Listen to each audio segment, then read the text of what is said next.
Assalomu alaykum, hurmatli yurtdoshlar. Mana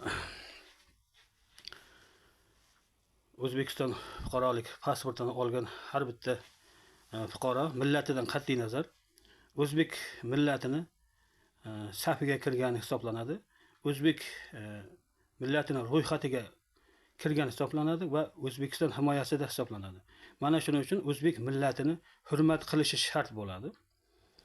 Hurmat qilishi shart o'zbek millatini. Bundan tashqari O'zbekiston yurtiga xizmat qilishi shart. Bundan tashqari hozirgi kunlarda mana shu xalqimizning murojaatlari mana shu ba'zi tepadagi mana shu rahbarlarga yetib bormayotganligi sababli o'sha yerdagi jonli devor hosil qilib olishgan, o'zlariga mana shu jonli devorni ochib qo'ying. Murojaatlar yetib borsin. Baraka topkir. Assalomu alaykum, hurmatli yurtdoshlar. Mana O'zbekiston fuqarolik pasportini olgan har bitta fuqaro millatidan qat'iy nazar o'zbek millatini safiga kirgani hisoblanadi.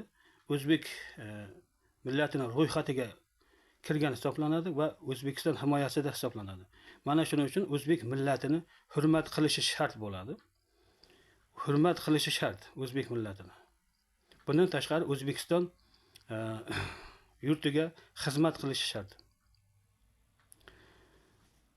Bundan tashqari hozirgi kunlarda mana shu xalqimizning murojaatlari mana shu ba'zi tepadagi mana shu rahbarlarga yetib bormayotganligi sababli o'sha yerdagi jonli devor hosil qilib olishgan, o'zlariga mana shu jonli devorni ochib qo'ying. Murojaatlar yetib borsin. Baraka topkir.